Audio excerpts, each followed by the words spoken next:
Hey, how's it going, everyone? My name is Nate, and thanks for coming to hang out. I feel like there are so many different things that you can talk about when mentioning The Legend of Zelda Ocarina of Time. The design philosophy behind it, the amount of innovation that it had, the fact that a lot of its core design is either still being used in some way to this day, or that it helped breach new paths previously thought to be unknown. I'm sure even when you just hear the title of the game, you can picture something pretty vivid about the game, even if you've never played it for yourself. For me personally, I can always picture the cutscene from the beginning of the game when Link first sees Ganon in his dream, and I can always remember being blown away by the 3D graphics at the time that it came out. Ocarina of Time is a game that has always been mentioned when it comes to essential video games that everyone must play. That Ocarina of Time is a touchstone of a video game that garnered tons of praise from not only critics but consumers alike. It's a video game I've never actually played all the way from start to finish until deciding to make this video. My perception of this game might be a lot like some of you out there who have missed this game as being a bit too young to really comprehend it,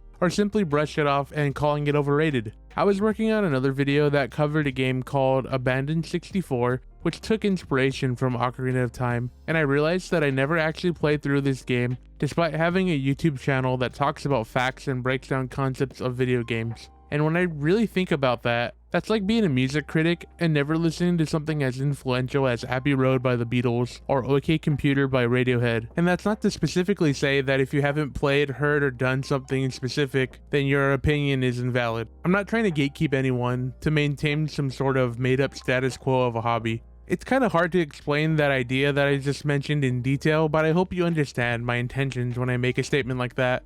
The way that Ocarina of Time shaped the video game industry is not something to undersell either. While there were action-adventure video games that came before Ocarina of Time that had features similar to it, I would say it's a similar sentiment to say that Eddie Van Halen didn't invent two-handed tapping on the guitar, but he's definitely the one who popularized the idea of this technique on the guitar and changed the way that the masses perceived what was even possible on an electric guitar. Ocarina of Time did exactly that. Ocarina of Time changed what developers and even consumers thought was possible from a video game. It's also important to mention this because I won't be glossing over the entire game due to nostalgia. My approach will be unbiased, but mentally, I'm trying to imagine what it would have been like to play this game in 1998. So let's head back to that year and check out what other games Ocarina of Time had to surpass. Ocarina of Time was released in November of 1998, so let's look at what other games that came out at that time that were also released to high praise to see what the expectations were. Gran Turismo, the cutting-edge driving simulator that garnered praise due to its attention to detail. Half-Life. I didn't realize that this game came out around the same time as Ocarina of Time, like literally the same weekend. This might be a game that comes close to the accolades of what Ocarina of Time had done to the game industry.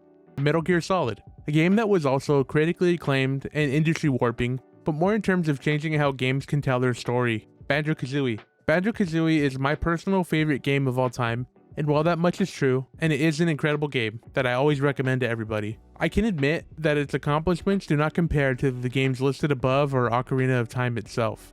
Crash Bandicoot Warped. A bit like Banjo-Kazooie, where its achievements aren't as highly regarded, but it's a solid platformer that deserves the praise it gets, and it's a personal favorite of mine as well. Tekken 3. In terms of fighting games, this game is cited as the ultimate 3D fighting game experience. Released to critical acclaim, both IGN and GameSpot giving it 9s. Sadly, fighting games have become a bit of a niche since the release of Tekken 3. Baldur's Gate. Baldur's Gate is a game that refined what a role-playing game is, often cited as a way to get a D&D-like experience by yourself. Baldur's Gate was, and still is, considered a classic game that everyone must play at least once. Jumping forward to current time, RPGs have favored approachability over anything else. Baldur's Gate truly let the player make decisions that would impact every small detail imaginable. This game is a lot like Half-Life and Metal Gear Solid, where they reshaped and changed the way we think about video games as a whole. So now that we covered some important games that came out at the time, let's see how the public felt about Ocarina of Time upon release. You can take it from most people who were kids around this time, and they will very likely tell you some form of a story or memory that they have with Ocarina of Time, and remembering those moments very fondly. But in the context of games media and reviewers offering their opinions on Ocarina of Time when it came out, let's cover some quick bullet points. IGN gave their first ever 10 out of 10 score, citing it as a perfect game. My favorite part of the IGN review is this exact quote here. Quote, Call us crazy, but when the final version of Zelda 64 arrived in the IGN 64 offices, we stopped working, locking ourselves into a room with a big screen TV and a surround system, and played 17 hours straight. After only a few hours of sleep, we were back for more, and we couldn't stop until we finished the game. Then we started over again to find all the secrets. Giant Bomb's Jeff Gerstmann said that there isn't much to argue about Ocarina of Time being a flawless game. This was during his time at GameSpot, and I find it pretty interesting because if you know who Jeff Gerstmann is, you're likely to know that he's the very first person to always bring up a video game's flaws. The Legend of Zelda Ocarina of Time was originally released back in 1998 on the N64. It was one of the greatest games ever made. It was actually GameSpot's first 10.0 review, and it is an impressive game still to this day. Some of the staff at Game Trailer said that Ocarina of Time is going to be a patent farm because every developer and studio in the industry is going to use a lot of what Ocarina of Time did from this point on. With tons of features that are now industry standards, it's a walking patent office. Lock-on combat, automatic jumping, traveling on horseback, it's your choice as the best video game of all time. Now that we talked about how games media felt about the game upon release, let's look at more modern opinions of Ocarina of Time now. As time has gone on, recent criticism of Ocarina of Time has spawned from the standpoint of Egoraptor's Sequelitis video discussing Ocarina of Time and offering his own take on critique. It makes the conversation very interesting because a lot of these types of point of view comes from the fact that Ocarina of Time was in a lot of ways taking a huge risk at the time that it was released. There wasn't really a formula to follow. There wasn't a lot of in-depth feedback because no other game developer had done what it had attempted to do at the time it came out. So while there were critics of Ocarina of Time's marketplace like being blurry and the controls being hard to get a hold of, I would say that it was easily overlooked when everything else had been clearly so much more polished. And that's not to discredit Egoraptor's video at all. In fact, it's a video I fondly remember watching, and it gave me the courage to try writing my own videos and opinions. However, I do find that watching the Sequelitis video downplays a lot of the accomplishments that Ocarina of Time had achieved, and downplays how revolutionary the game actually is in the grand scheme of things. So this next part of the video is more or less based on my own opinion. I'm not here to say that I'm right or you're wrong. I'm here to offer a point of view that attempts to understand why Ocarina of Time is looked at so fondly, and offer my own interpretation to maybe add some more depth to your reasons you enjoy the game, or hey, even give you a reason to experience it for yourself. If you do, I'd love to see a comment with your own thoughts and conclusions.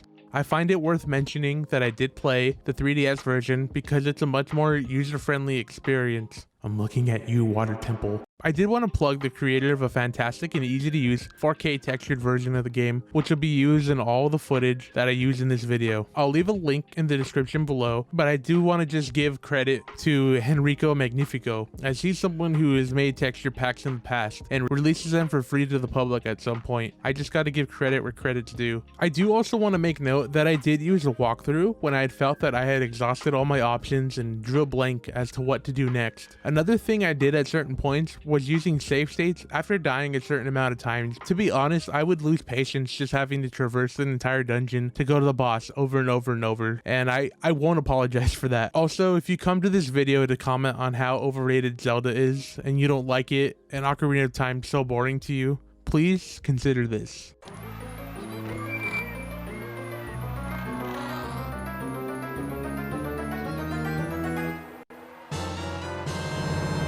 Okay, so now that you're filled in on the context of Ocarina of Time and the legacy left behind, let's try and dabble into some sort of review of this game.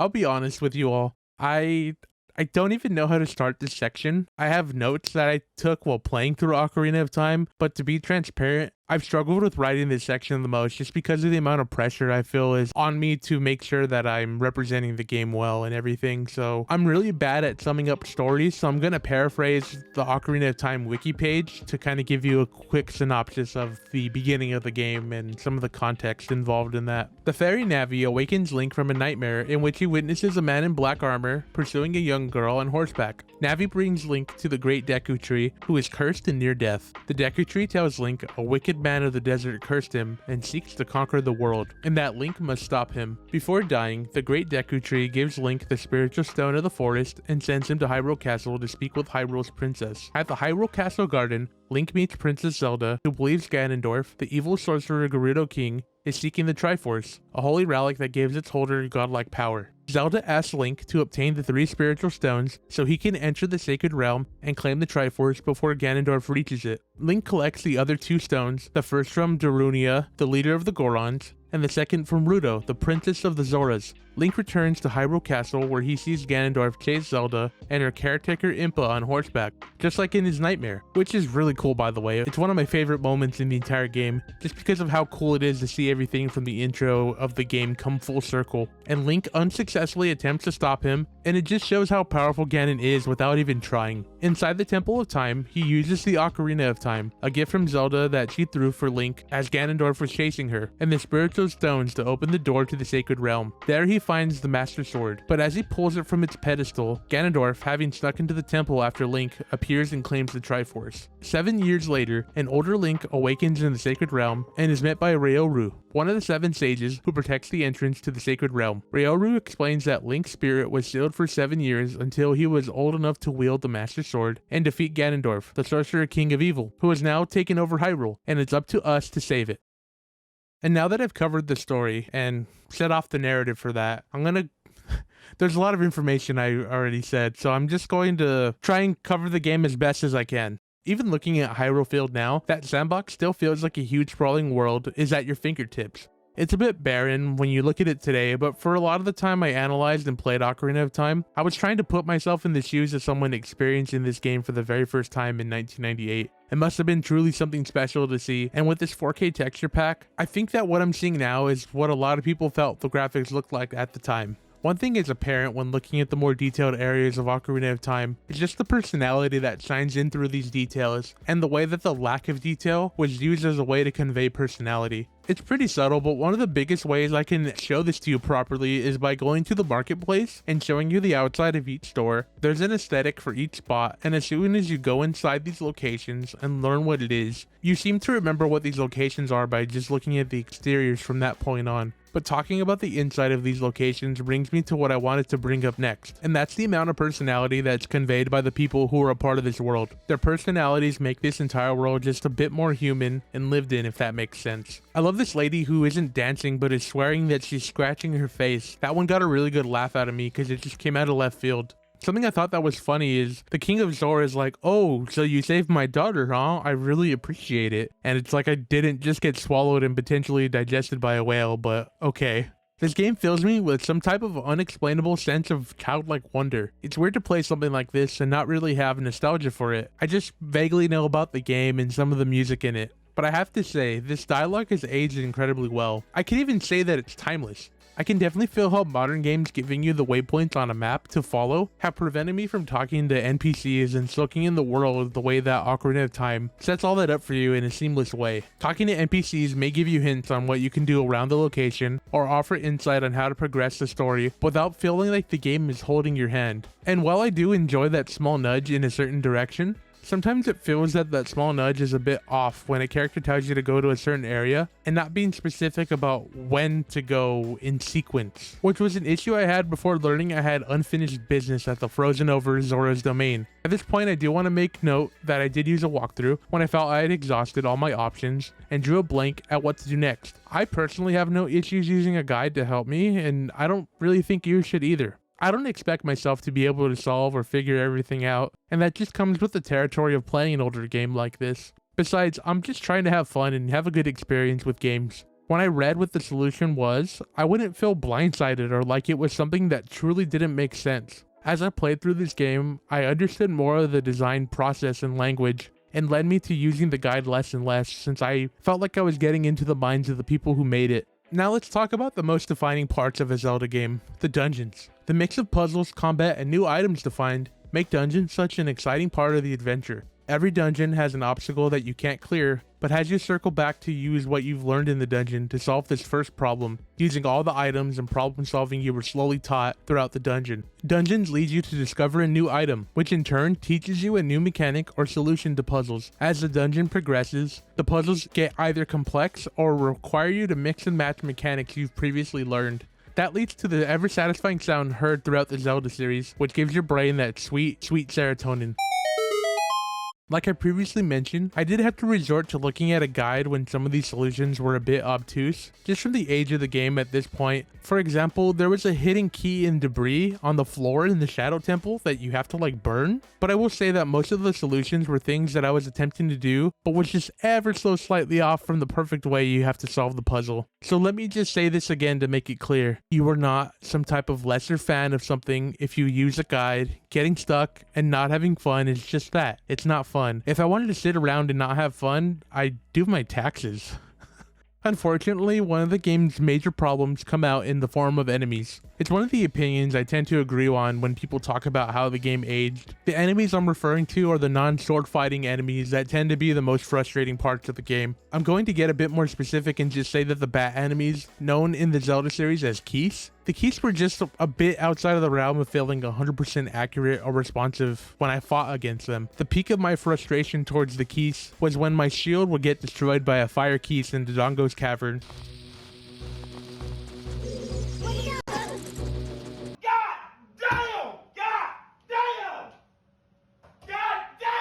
And having to backtrack to buy one from a Deku just to be able to fight the Lizalfos. I'm pretty confident in this, but I'm not 100% sure. But in my experience, the Lizalfos in specific lock rooms can't be defeated because they tend to block everything unless you defend yourself against their attacks first. Well, you can't defend yourself with your shield if it burned. But on the flip side of that, these types of fights were probably one of my favorite parts of Ocarina of Time, with Dark Link and Iron Knuckle being the two that I enjoyed the most. In regards to Shadow Link, it was so cool to pit yourself against a character with your same moveset and the Navi blurb that says to conquer yourself. It really drove that feeling home for me. I couldn't stop smiling at this boss fight. Simply, I was blown away by that fight. We've talked about some standard enemies and mini bosses, but it only makes sense to move on and talk about the main bosses of the game. The Zelda bosses are a series staple, and they were a series staple even before Ocarina of Time. A unique part of Zelda bosses is that they tend to be designed as a giant moving puzzle to solve in order to progress. You usually have to use an item acquired in the dungeon that you're facing the boss in. There are 10 bosses total in Ocarina of Time, and I have to say, I loved at least half of them. Meanwhile, the others were pretty cool, but the one that really didn't leave a good impression on me was Morpha. To me, that boss just felt incredibly underwhelming. Baronade was the first boss that felt amazing to fight against. That was a fight that really had me giddy the entire time. Just the way you moved around and had to dodge everything he did while attacking.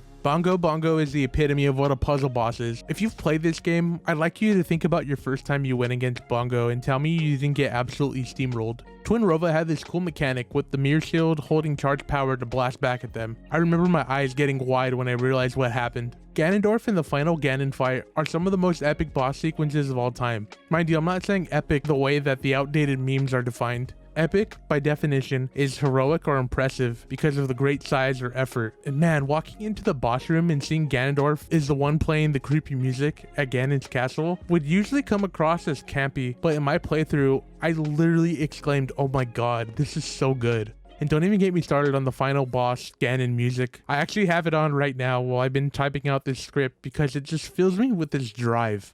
Something else I wanted to note about the final boss that captured how high stakes that moment feels and really captures some type of cinematic vibe from it is that whenever Link is hurt, you can hear Zelda let out a scream that really drives home the fate of the world being on Link's shoulders.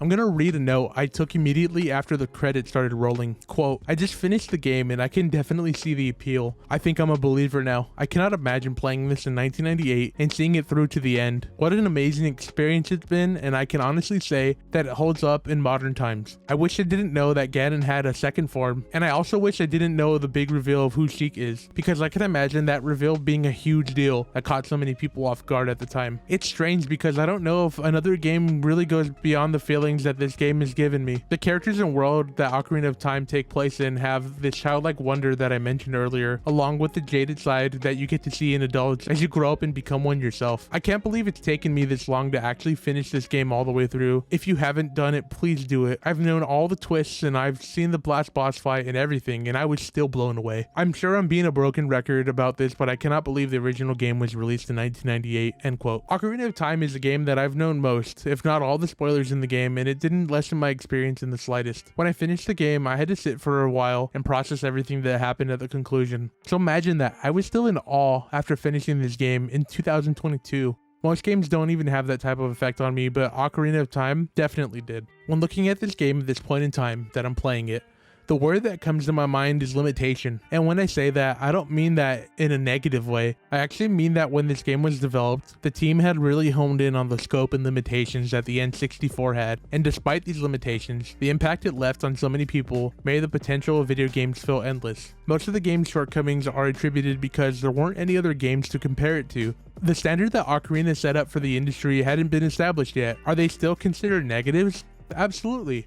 Some parts of Ocarina have not aged well, but if you're hyper-focusing on these things instead of the game as a whole, I feel that you're missing the point of experiencing it, and you're also missing out on a once-in-a-lifetime experience. I really wish I could go back and play it for the first time again. So there we have it. Those are my thoughts on Ocarina of Time in 2022. If you have your own thoughts on Ocarina and would like to share them, feel free to leave a comment. If you enjoyed the video, please sure to leave a like or share the video. That would really mean a lot to me. For more content like this video, subscribe to my YouTube channel. If you have any suggestions, feel free to leave a comment as well. I'm on Instagram and Twitter at What's Up Nate. I tend to go a little behind the scenes or offer short sneak peeks as to what I'm working on next. I also make short form content on Instagram and TikTok, and my TikTok is at IamWhat'sUpNate. I'm planning to also make a Discord, so if you'd like to join that community, I'll post a link on that as well. If you've made it to this point in the video, I would just personally like to say thank you so much for watching it. It genuinely means so much to me. I'll see you on the next video, and have a great rest of your day. Bye.